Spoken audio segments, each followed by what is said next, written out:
Welcome to this session on plotting dose-response curves and how they are used to determine a drug's EC₅₀. There are many ways to measure drug responses, ranging from molecular assays to whole animal studies. To keep things simple and illustrate the principles of dose-response curves, I'll use a classic example, the isolated tissue organ bath experiment. This setup allows us to record contractile responses to increasing drug concentrations in a controlled environment. We'll begin by seeing how experimental responses are collected and converted into data that can be analysed.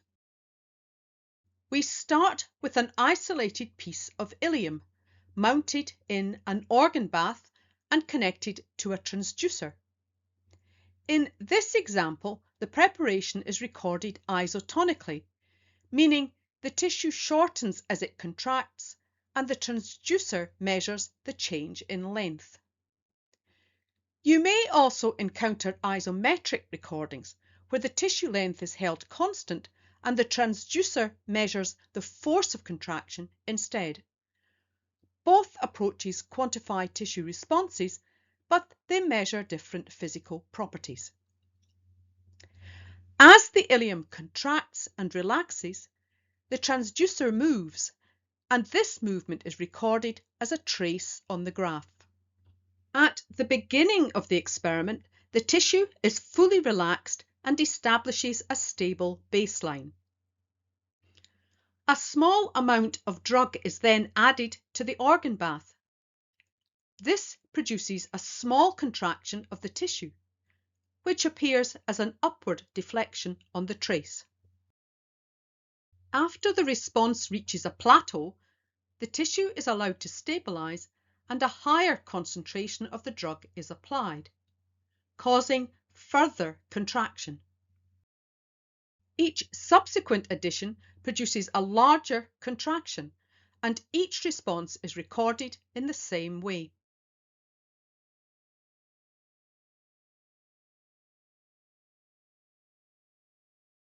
This stepwise increase in response with increasing drug concentration is typical of a concentration response experiment. To quantify each response, we measure the height of the contraction from the same baseline, which is marked by the red dotted line. The peak of each response is identified by the purple dotted lines. The response is defined as the difference between the peak and the baseline. These measured responses are then tabulated. The drug concentrations used in the experiment are listed in the first row. These are the final concentrations of the drug in the organ bath solution. The corresponding response amplitudes are entered in the second row as each measurement is taken from the trace. In many cases, responses are then expressed as a percentage of the maximum response observed in the experiment. This step is not essential, but it is often useful for comparing data between experiments or between different preparations. These values can then be used to construct the concentration response curve in the next step. We can now use the tabulated data to construct the concentration response curve. We begin by setting up the axes of the graph to define the plotting area. The x-axis is then labelled with drug concentration, including the units, which in this case is micromolar. An appropriate scale is added to span the range of concentrations used in the experiment. This axis represents the independent variable in the experiment. Next, the y-axis is labelled with response. Here we'll use percentage of the maximum. The scale is then populated with values that span the full range from 0 to 100%. This axis represents the measured effect of the drug. Each concentration response pair from the table is then plotted as a point on the graph. When plotted on a linear scale, these points form a curve with a rectangular hyperbolic shape.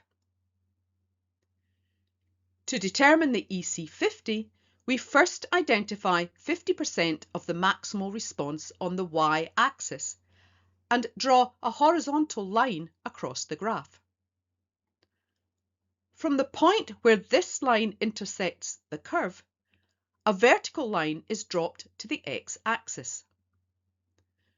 The corresponding concentration is the EC₅₀, the concentration of drug that produces 50% of the maximum response.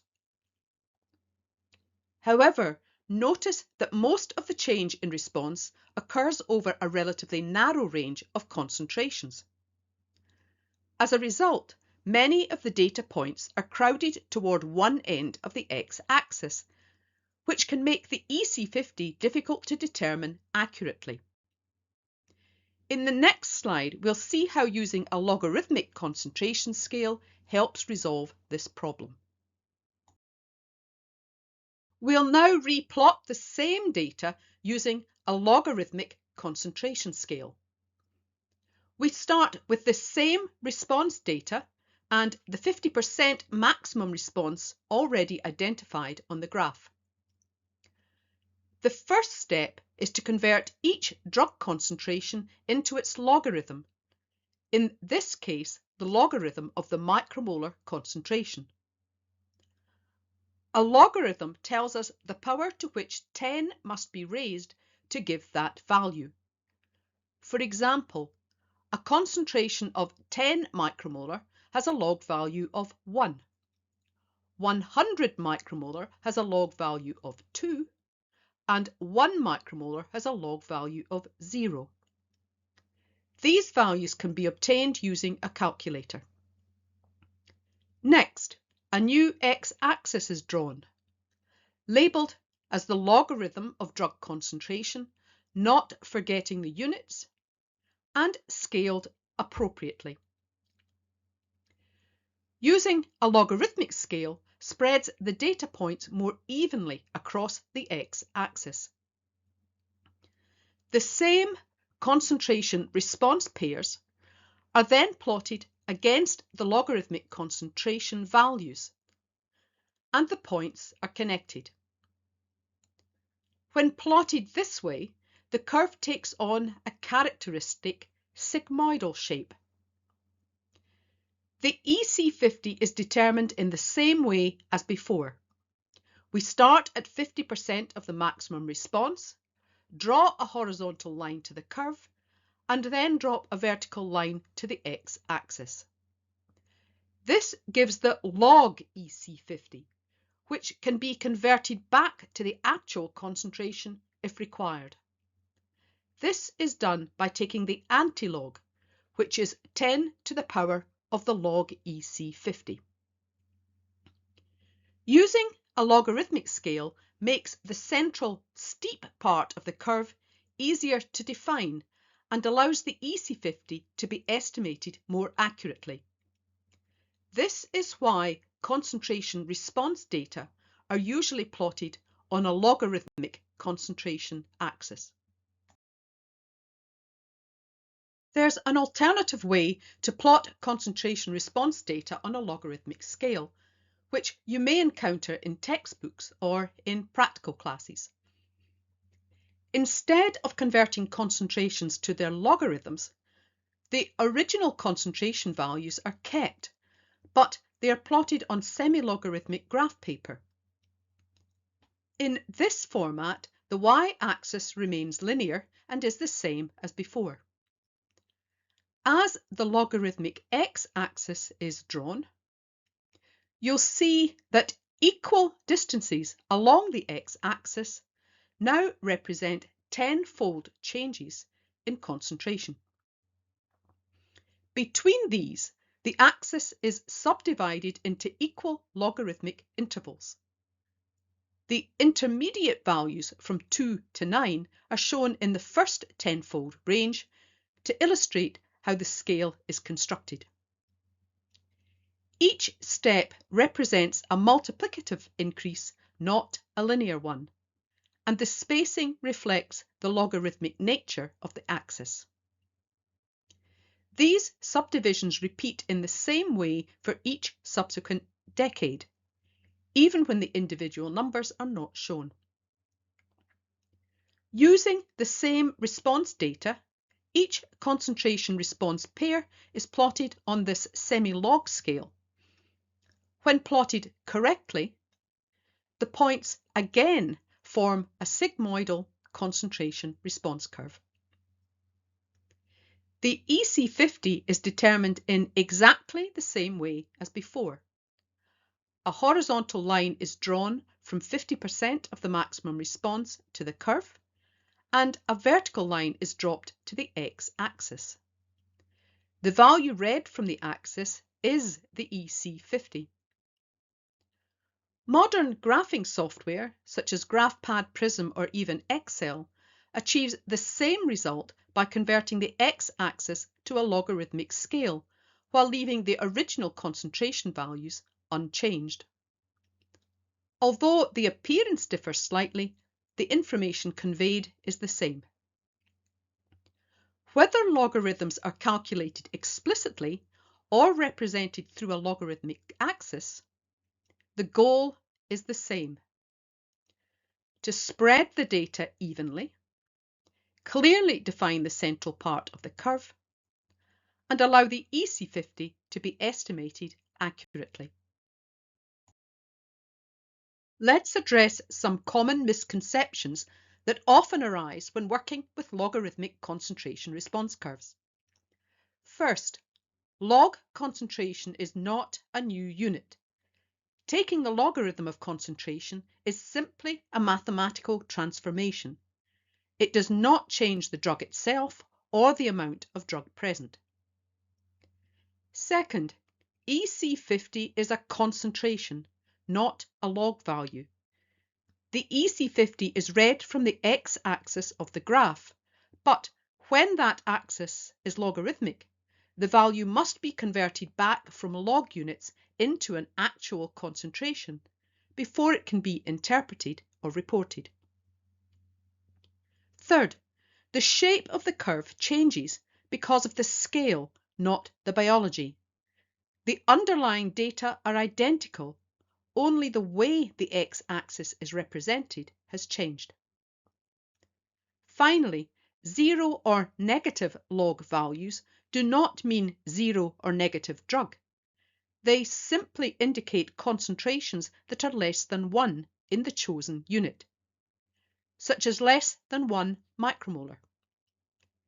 Keeping these points in mind helps avoid common errors when analysing data and answering exam questions. Units are a common source of error when working with logarithmic concentration response curves. Always check which unit was used before the logarithm was taken. For example, molar, micromolar, or nanomolar. The same concentration will have different log values depending on the unit chosen. For example, 1 micromolar is 10 to the minus 6 molar. Its log value is 0 when expressed in micromolar units, but minus 6 if expressed in molar units. That is why a log EC₅₀ of minus 6 refers to 10 to the minus 6 molar, not 6 micromolar. This means that changing units changes the log value, even though the actual concentration has not changed. For this reason, EC₅₀ values should always be reported as concentrations with units, not as logarithmic numbers. Taking a moment to check the units before interpreting or comparing EC₅₀ values can prevent simple but significant mistakes. Finally, It's important to distinguish between dose and concentration. Dose is the amount of drug administered to an organism. Concentration is the amount of drug per unit volume in a solution.